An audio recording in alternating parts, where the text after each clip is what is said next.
bergabung atau mendaftarkan diri sebagai mahasiswa di kampus tersebut.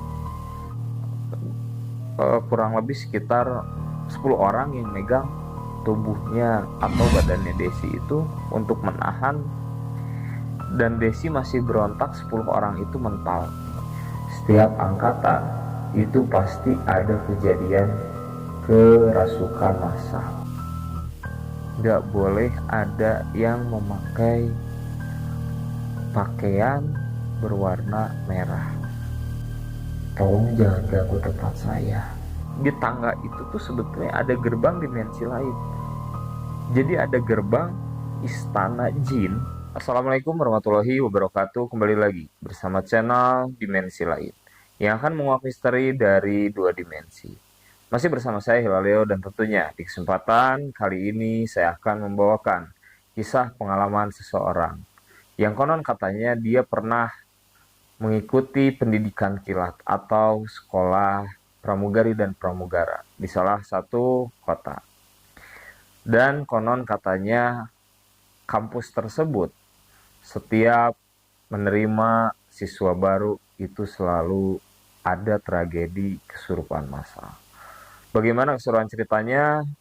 Sebelum saya melanjutkan cerita ini, jangan lupa untuk like, komen, dan subscribe.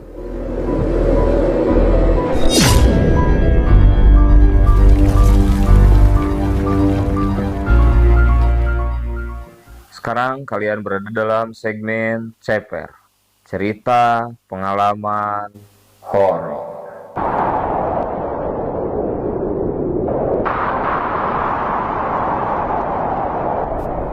Oke, kita sebut saja panggilan inisialnya Ade. Jadi pada saat itu Ade ini sedang mencari pekerjaan karena posisinya saat itu Ade itu sedang menganggur. 1 minggu penuh Ade itu mencari lowongan pekerjaan di sosial media dan di internet. Setelah 1 minggu Ade itu tidak mendapatkan pekerjaan. Sudah mencoba melamar ke sana ke sini ke berbagai macam perusahaan, ternyata belum membuahkan hasil. Pada akhirnya Ade menemukan di sosial media ada pendidikan airline staff dan pramugari atau pramugara, atau yang lebih dikenal sebagai cabin crew. Saat itu Ade tertarik dikarenakan Ade ingin mengubah atau merubah nasibnya yang lebih baik dari pekerjaan sebelumnya. Singkat cerita, Ade mencari tahu lah informasi untuk bergabung atau mendaftarkan diri sebagai mahasiswa di kampus tersebut. Nah, pada saat itu Ade langsung mendatangi kampusnya. Selain mencari informasi, Ade pun ingin melihat langsung fasilitas apa saja yang ada di tempat tersebut atau di kampus itu. Nah, pada saat itu Ade mengisi formulir pendaftaran segala macam, dan singkat cerita setelah Ade registrasi, tibalah kunjungan atau kumpulan pertama untuk persiapan ospek mahasiswa baru. Saat itu Ade duduk di kedua dari belakang. Dia duduk sendiri. Nah, Ade masih belum punya teman di situ. Ade masih kebingungan, gitu kan. Nah, akhirnya di belakang Ade itu ada salah satu orang yang mencolek kepada Ade menanyakan sesuatu. Akhirnya Ade di situ berkenalan lah. Kita panggil saja inisialnya Bolot. Jadi si Bolot ini menanyakan sesuatu ke Ade tersebut. Akhirnya setelah ngobrol, kenal, dekat, ternyata rumah Ade dan rumah si Bolot ini tidak jauh. Sama-sama di satu daerah, tidak dekat lah. Dari rumah Ade ke rumah Bolot itu kurang lebih sekitar 5 menit. Nah, pada akhirnya kata Ade, ya udah Lot, besok kita berangkat bareng aja, katanya gitu. Nah itu kan lagi persiapan untuk ospek keesokan harinya. Nah singkat cerita, keesokan harinya si Bolot ini datanglah ke rumah Ade untuk berangkat bareng ke kampus. Nah barenglah si Ade ini sama si Bolot untuk berangkat ke kampus. Setelah di kampus, hari pertama ospek dijalanilah oleh si Ade tersebut.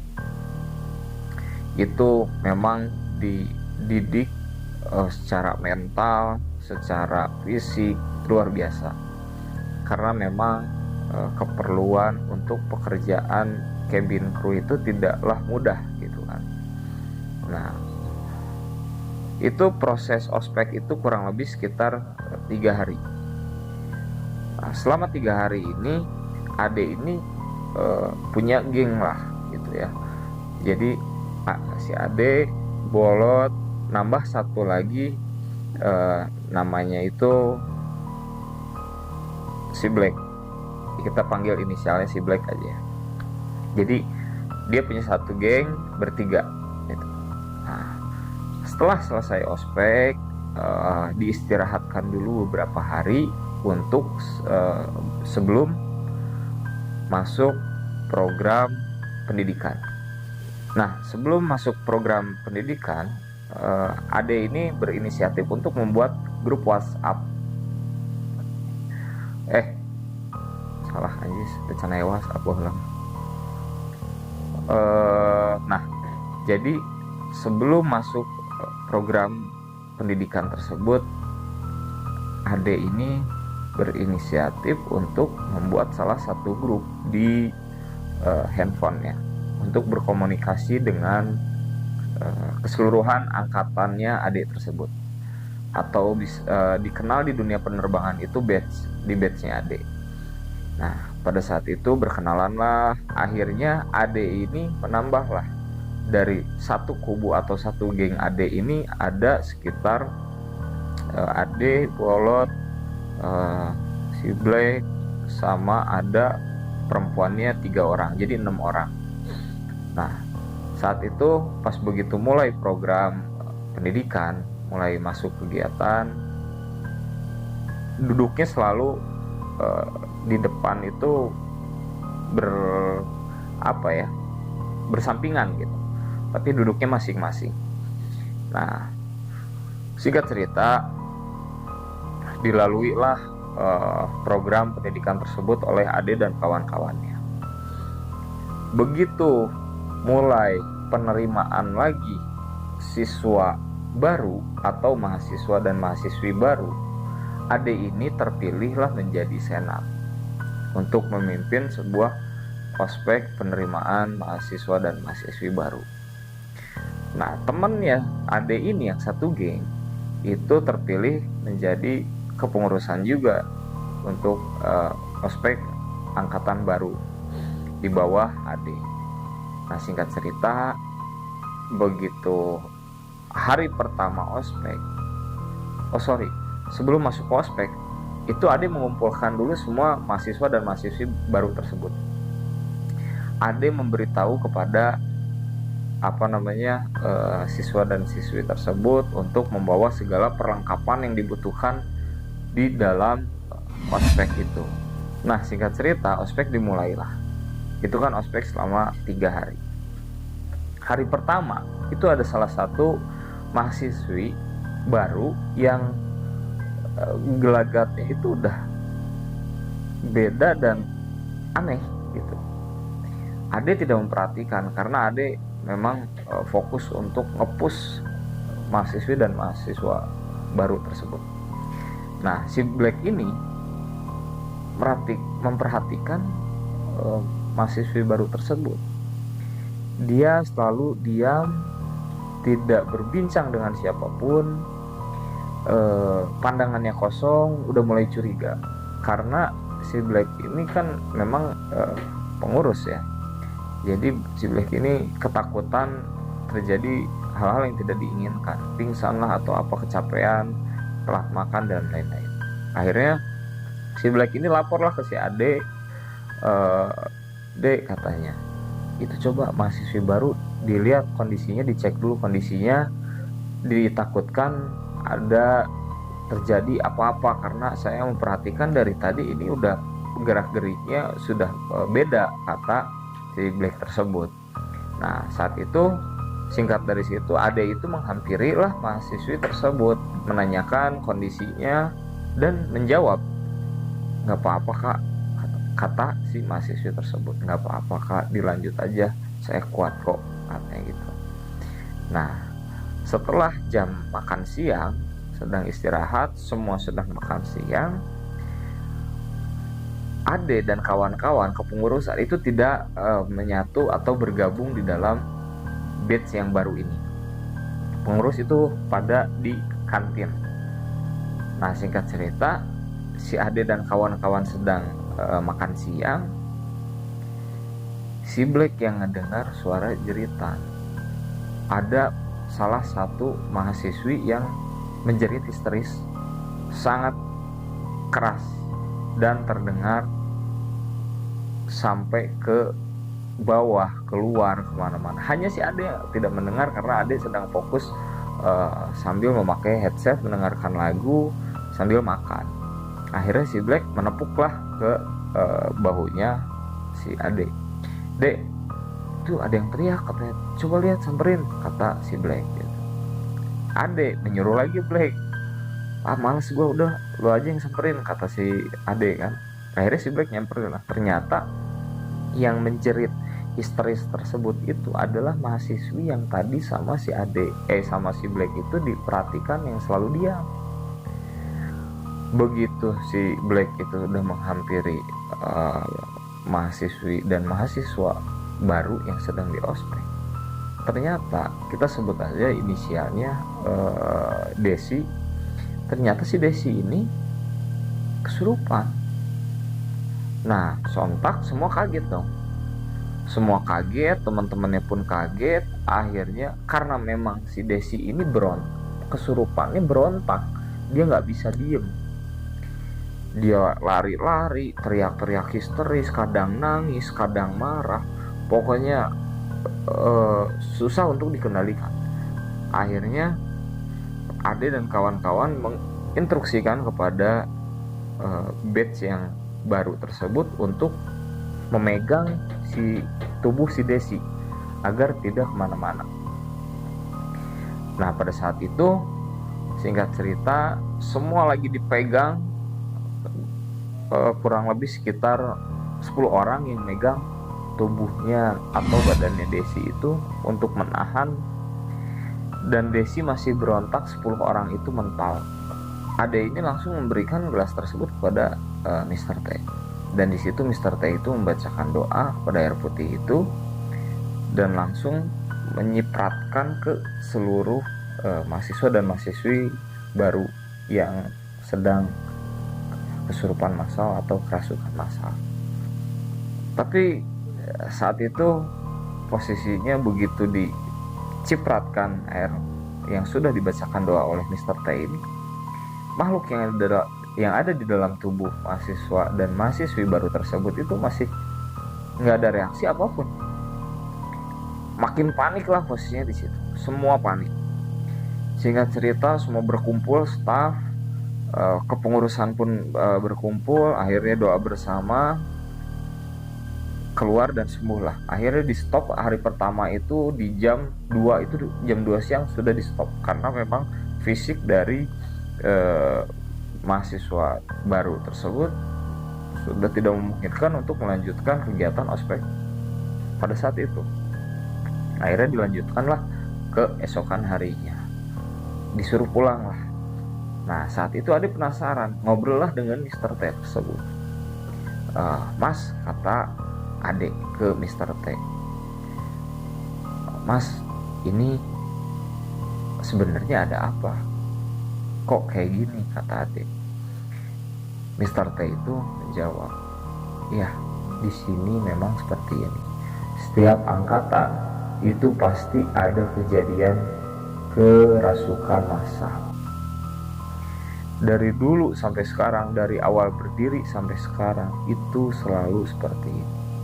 hanya angkatan kamu yang enggak, kata Mr. T ke si Ade. Dan si Ade itu memang mengalami di saat dia ospek, dia tidak ada kejadian apa-apa, ke seluruh angkatan Ade itu nggak ada kejadian apa-apa. Nah, begitu masuk lagi ke bawah, di bawah angkatannya Ade, batch-nya di bawah Ade, itu kejadian lagi. Dan Ade yang menjadi ketua senatnya di situ dengan teman-temannya. Nah, akhirnya digalilah oleh Ade itu kepada Mr. T, karena Mr. T ini yang staf paling lama dan tahu cerita seluk-beluknya kampus tersebut.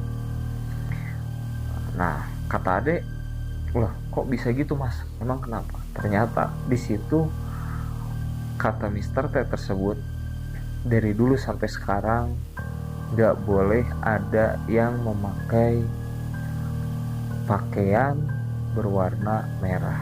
Mau pakaian, mau kaos kaki, mau merchandise, apapun itu bentuknya, yang penting jangan ada sampai ada berwarna merah. Kalau sampai ada yang berwarna merah, itu pasti satu kemasukan, dari satu kemasukan itu nular ke seluruh yang ada di situ. Nah, singkat cerita, adik tersebut sudah paham situasi kondisi di kampus itu. Akhirnya adik menginstruksikan kepada mahasiswa-mahasiswi baru tersebut untuk tidak boleh memakai barang apapun yang berwarna merah di hari kedua.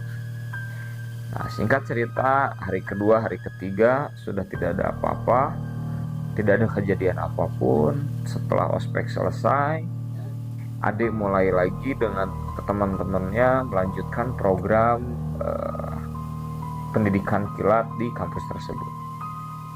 Nah, pada saat itu salah satu temannya adik yang si Black ini, waktu jam pembelajaran, si Black ngedengar suara perempuan yang lagi marah-marah, kayak yang lagi marah-marah gitu. Jadi suara perempuan itu marah-marah, kayak ngomel sendiri, marah-marah gitu. Nah, si Black nanya lah ke si Bolot, "Lo denger gak? Apaan sih? Itu ada perempuan marah-marah." "Enggak," kata si Bolot. Si Black nanya lah ke si Ade, "Dek, denger gak? Denger apaan? Itu ada perempuan yang marah-marah." "Iya denger, udah diemin aja." Ternyata saat itu yang ngedengar hanya si Black dan si Ade. Nah, tidak lama dari situ, sedang proses pembelajaran, tiba-tiba lampu di kelas tersebut mati. Begitu mati, semua kaget, buka pintu kelas, ruangan tersebut, ternyata satu bangunan itu listriknya mati.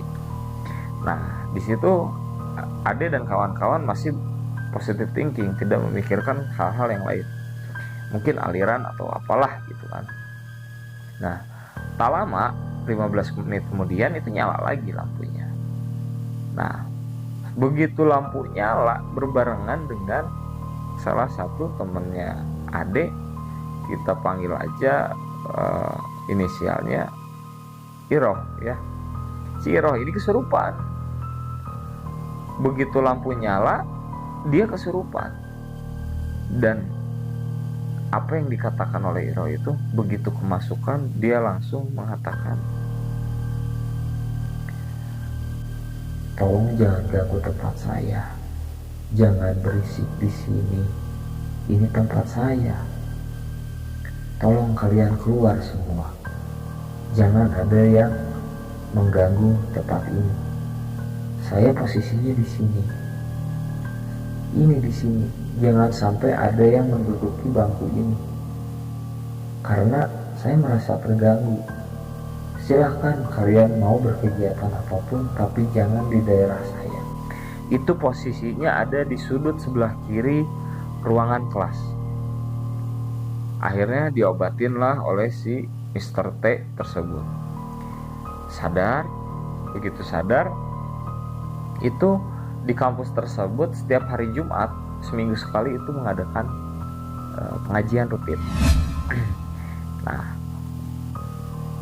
pada saat pengajian tersebut, Ustadz sedang berceramah di depan, itu kursi citos yang kursi lipat besi tersebut itu tiba-tiba, ya sekarang kita logika aja ya, angin segimana kencengnya di dalam ruangan itu nggak akan merobohkan tumpukan senderan kursi citos besi.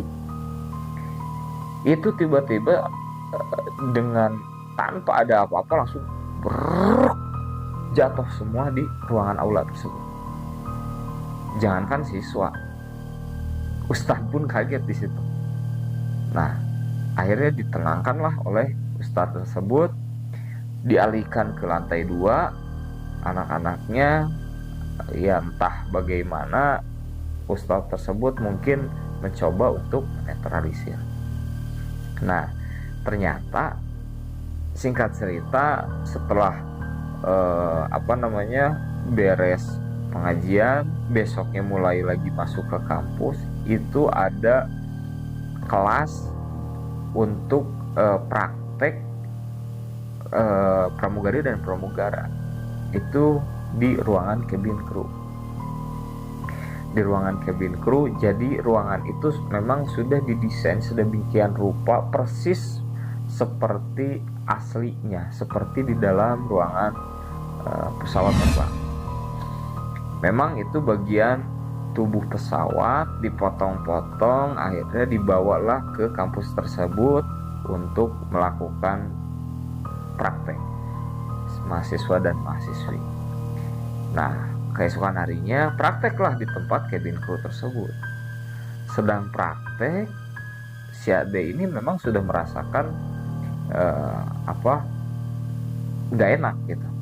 Ini auranya udah nggak enak dan sudah merasa merinding terus si Ade itu kan. Cuman Ade ini nggak banyak ngomong dan tidak bilang ke siapapun atau termasuk ke temannya gitu.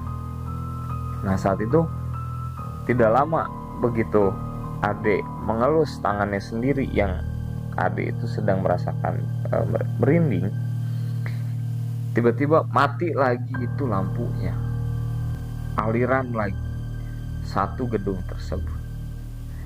Itu prosesnya 30 menit. Setelah 30 menit begitu lampu nyala, itu semua teman-temannya Ade kesurupan dan lagi melotot. Semua melotot, posisinya melotot. Itu hanya yang perempuan semua melotot. Ternyata begitu disembuhin lagi oleh Mr. T, yang satu orang ini gak mau sembuh, dan dia bilang, tolong jangan ada yang masuk ke ruangan ini tanpa seizin saya, karena ini tempat saya. Si Ade dan teman-temannya itu bisik-bisik mengejek pada makhluk tersebut. Semua tempat di aku, katanya gitu ya, semua tempat kok dimilikin sama dia. Ya kita kan beda dimensi, dia di alam goib, kita di alam nyata, kita berdampingan, ya sudah masing-masing lah, katanya gitu kan. Nah, akhirnya singkat cerita itu dari segala macam kejadian dilalui oleh Ade dan kawan-kawan. Nah, setelah lulusnya di kampus tersebut, seling 6 bulan kurang lebih setelah Ade lulus, Ade ini penasaran ada apa sih di kampus tersebut, ingin menggali Ade itu. Nah, ternyata si Ade ini ya tanda kutip dia memang beda dari teman-temannya. Dia yang lebih menonjol kepada hal-hal yang bersifat gaib. Nah, pada saat itu Ade mengajak si Black. Dan satu orang lagi bukan alumni kampus tersebut. Kita sebut saja inisialnya si Choi. Jadi Ade tersebut datang ke tempat itu bertiga, Ade, Black, dan si Choi. Nah, di situ tuh ada Mr. T. Jadi Mr. T itu memang selain staff, dia pun penunggu kampus tersebut gitu. Jadi tidak ada security atau satpam di situ. Nah, dia mengetuk dan dibukakan oleh Mr. T. Ade pun izin ke Mr. T. Sebetulnya Ade ini, maksud dan tujuan Ade dengan Black dan dengan Choi ini ingin membersihkan tempat tersebut. Tapi Ade tidak bilang kepada Mr. T. Ade hanya bilang, "Mas, boleh nggak saya numpang sholat malam di sini?" kata Ade. Mr. T tersebut menjawab, silakan, nggak apa-apa. Oke mas, tapi saya minta semua lampu dimatikan total, jangan ada cahaya sedikit pun, kata Ade. Ya nggak apa-apa, tapi saya nggak akan ikut ya, kata Mr. T. Saya nunggu di bawah aja. Nggak apa-apa mas, kata Ade.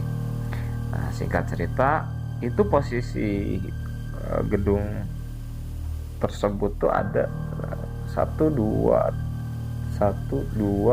3, ada 5 lantai. Nah, Ade masuk dari lantai 2, masuk lewat tangga belakang, masuk ke lantai 2. Dari lantai 2 begitu mau masuk ke lantai 3 itu melewati tangga. Nah, ternyata selama ini Ade itu tidak bilang kepada teman-temannya, tapi Ade sudah tahu. Ternyata dari lantai 2 ke lantai 3, begitu masuk ke tangga mau menuju ke lantai 3, di tangga itu tuh sebetulnya ada gerbang dimensi lain. Jadi ada gerbang istana jin, dan istananya itu sangat jauh dari tempat kampus tersebut. Jaraknya kurang lebih sekitar 5 kilo untuk menuju ke istana tersebut, istana jin tersebut. Jadi itu memang ada gerbang dimensi lain, gerbang jin. Ya pantas aja gitu, setiap angkatan itu selalu kerasukan massal gitu kan. Ya memang di situ tempat keluar masuknya jin gitu. Nah, Ade ini sebetulnya sudah tahu tapi tidak bilang kepada siapa-siapa. Nah, di malam itu begitu Ade naik, Ade membukalah kemampuannya untuk memancing makhluk dan kontraksilah kepada gesekan energi kepada Black dan Choi tersebut. Begitu naik ke lantai 3, masuk ke tangga itu, Black dan Choi itu merasakan gesekan energi dengan mual muntah-muntah, tidak bisa ketahan. Oke, singkat cerita, ada musola di lantai 3. Ade, Choi, dan si Black ini melakukan sholat malam dan doa bersama di lantai 3, karena memang lantai 3 itu ada musola. Nah, lantai 3 musola, lantai 2 itu ada yang ruang cabin itu. Nah, sebelumnya Ade mengatakan bahwa kita nyebar aja yuk, gua di ruang cabin, lu di lantai atas, lu di lantai atasnya lagi. Ternyata teman-temannya Ade ini tidak berani. Akhirnya memutuskan untuk ya udah kita bareng-barang aja sih, katanya. Kita di musola, kalau memang nanti terjadi apa-apa, kita cross check bareng, kita cari bareng, kita kejar bareng. Ya udah, oke. Singkat cerita, Ade dan kawan-kawan melakukan sholat isya akhir terlebih dahulu. Setelah sholat isya akhir dilakukan setengah 12 malam, dilanjut lagi jam 2 malam untuk sholat malam. Setelah beres sholat malam, mulailah Ade tersebut untuk pembersihan. Dan sebetulnya iseng Ade ini, sebelum memulai pembersihan itu, memanggil dan mengundang apa sih di sini itu.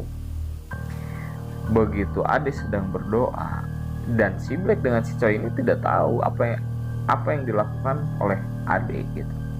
Karena memang Ade tidak mengucapkan amalan atau doa yang sampai kedengaran oleh telinga, hanya di dalam hati.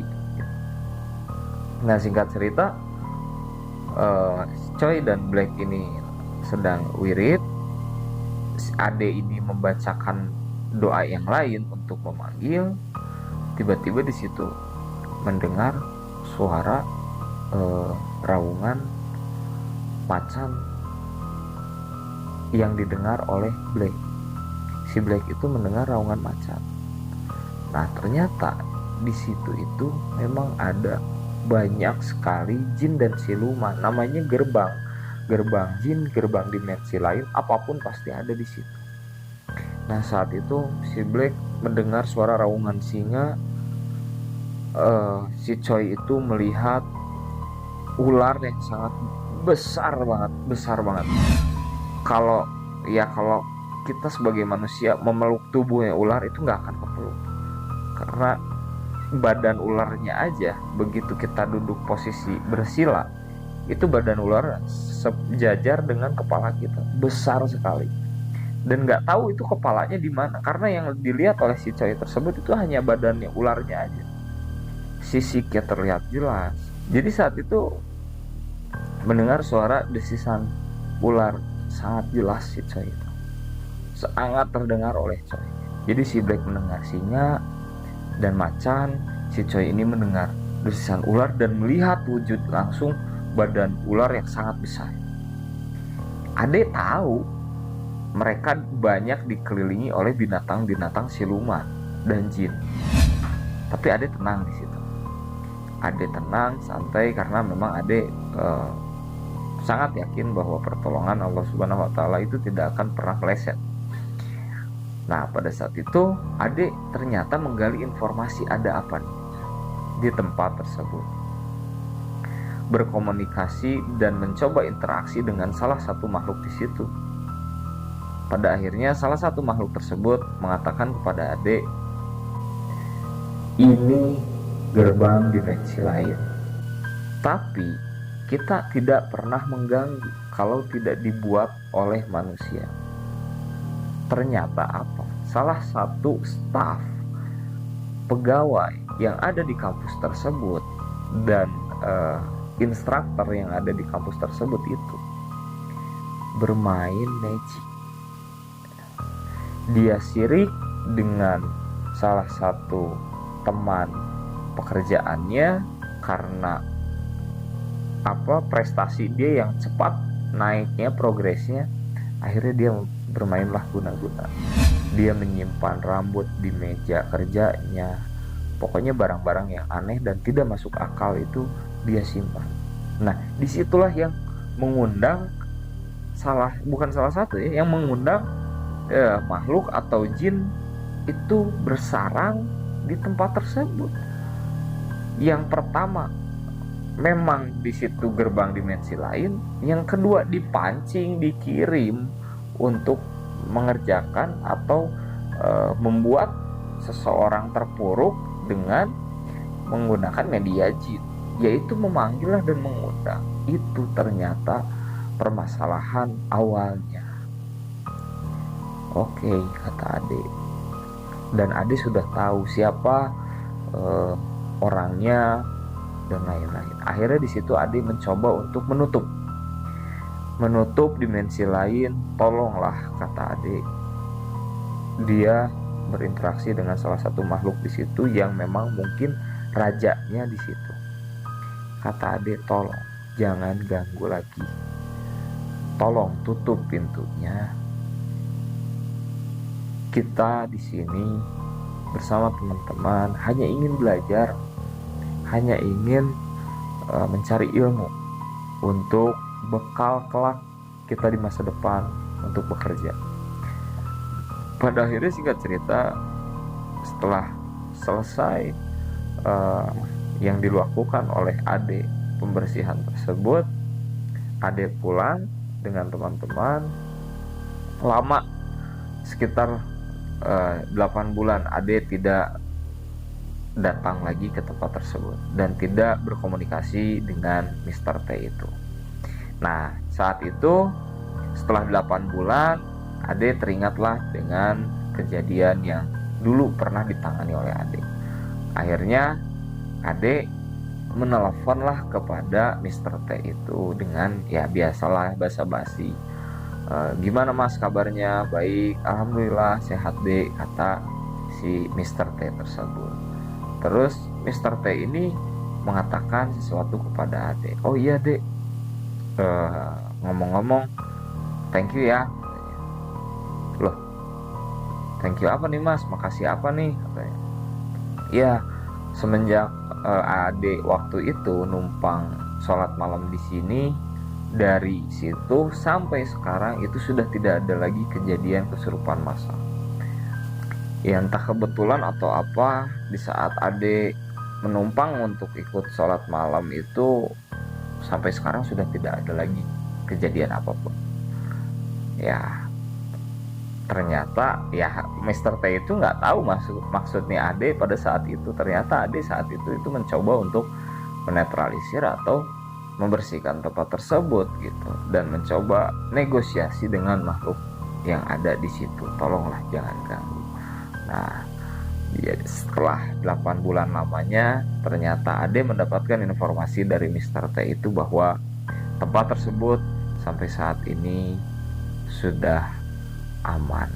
Oke, inilah pengalaman cerita dari Ade. Terima kasih Ade sudah membagikan pengalaman kisah hidupnya di channel Dimensi Lain. Bagi sahabat Dimensi Lain di rumah yang ingin membagikan kisah pengalaman semasa hidupnya yang mengalami atau pernah mengalami kisah horor, bisa dibagikan di channel kami dan hubungi sosial media kami ada di kolom deskripsi. Oke, jangan lupa dukung terus channel ini agar semakin berkembang. Bantu like, bantu komen, subscribe, dan bantu share juga. Oke, saya pamit. Assalamualaikum warahmatullahi wabarakatuh.